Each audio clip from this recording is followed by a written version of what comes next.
Have you ever felt your hand move and realized you didn't consciously make it happen? Perhaps it was subtle, a pen sliding across paper, a finger tapping a table, yet it startled you. What if I told you that your body can act independently of your conscious will?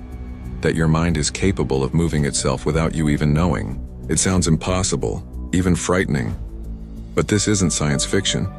It has a name, and it reveals a truth about how the human brain quietly controls your body in ways most people never notice.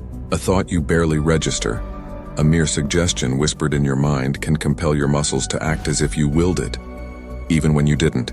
This phenomenon can make ordinary people perform extraordinary actions, all without any conscious awareness. And it has been studied for over a century, baffling scientists and psychologists alike. Some call it eerie, some call it magic. But the science behind it tells a far more unsettling story. Your mind may never truly belong to you. Is really in control.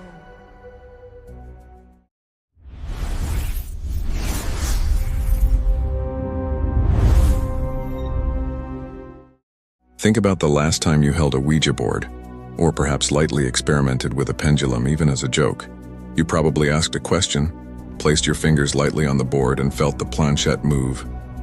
Slowly, deliberately, spelling out answers you never consciously intended. You probably laughed it off, telling yourself, "I didn't move it." But deep down you felt a strange tension, a chilling curiosity. Could your mind really be influencing your body without your permission? It happens in everyday life too. You might notice yourself reaching for your phone before you even realize you want it, or tapping your foot while thinking, "Why am I doing this?" The unsettling truth is, your brain has layers of control, subconscious layers, that guide your body in ways you cannot consciously detect. You're not imagining it. You are in fact moving, but the command might not originate from the part of you that is aware. Psychologists call this mysterious, almost magical ability the ideomotor effect. The term sounds clinical, perhaps even boring, but its implications are profound. Ideo refers to ideas. Motor refers to movement. In essence, it's a movement caused by your thoughts without your conscious intention.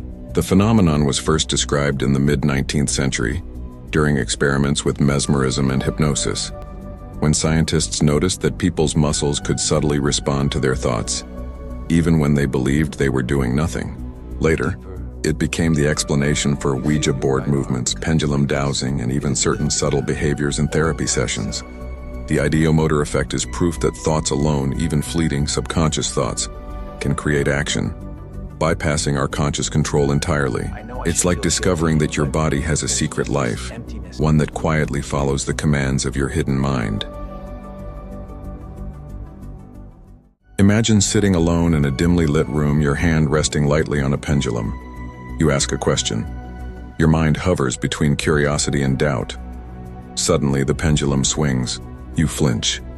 "I didn't move it," you whisper. Yet your fingers guide it. Tiny micro movements your conscious mind fails to detect. This is the ideomotor effect in action. Small, imperceptible muscular twitches respond to your thoughts, making it appear as though an external force is at work. Neuroscientists explain that this effect arises from the interaction between the conscious and unconscious mind.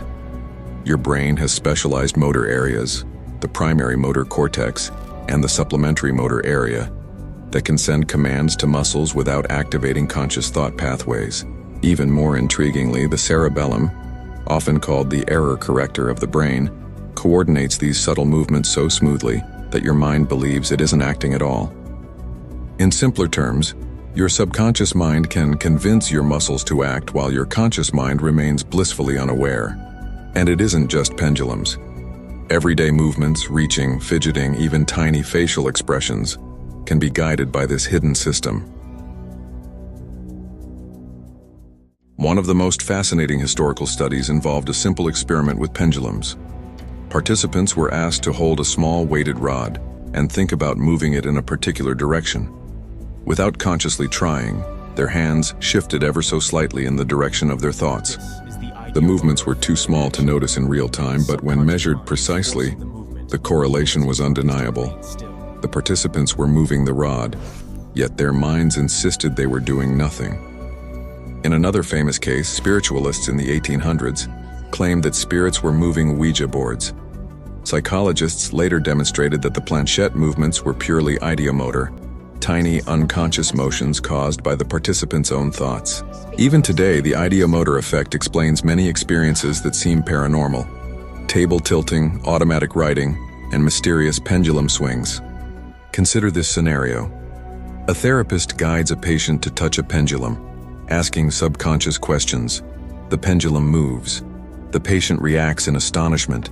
Neither realizes that their hidden mind is orchestrating the motion with precision.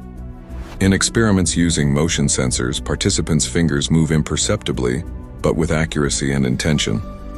The human mind, it seems, is far more influential over the body than we ever imagined. Before you start fearing every movement your body makes, let's clear some misconceptions. This does not mean your body is possessed or controlled by a spirit. It does not mean you're mentally unstable. The ideomotor effect is a natural, scientifically documented phenomenon. It's a window into the subconscious mind, not a warning of doom. Your conscious mind is still in charge of major decisions. You can stop, redirect, or control the body if you focus. The effect simply reveals the subtle ways your subconscious can communicate, influence, or even anticipate actions. It's less a threat and more a fascinating insight into the layers of human cognition. The next time your hand moves without conscious thought, don't panic. Instead, marvel at the complexity of the mind, a mind capable of guiding the body with precision, silently and invisibly. Understanding the ideomotor effect can change how you view your thoughts and actions. It highlights the power of suggestion. A simple idea, if repeated enough, can subtly guide your actions. Advertisers, therapists, and even magicians exploit this principle, not magically, but through the predictable link between thought and movement. It explains why self-talk matters. Telling yourself, "I can do this," may prime subtle motor responses that support success. It explains why we sometimes act without thinking, reaching for something before realizing it. Your mind is always one step ahead, operating in ways that feel invisible. And it raises a deeper question: how many of our actions are truly conscious? How often do we believe we are making decisions when our hidden mind has already decided for us? Your mind can move your body without your knowledge, and it does so constantly, every single day. From reaching for a cup of coffee to scratching an itch, subtle micro-movements are guided by thoughts you barely recognize. It's almost poetic, your body a puppet, your subconscious the unseen puppeteer. The question remains: how much of what you do is really you? And how much is the hidden mind quietly writing your story, one small movement at a time? Next time your hand slides across a table or a pendulum swings under your fingers, remember, it's not magic. It's your mind, acting in ways you will never fully notice. And the deeper truth is that the line between thought and action is far thinner than you ever imagined. If you want to explore more mysteries of the mind, from hidden thoughts to bizarre psychological phenomena, subscribe to Psychopedia and step inside the invisible world that quietly shapes your reality.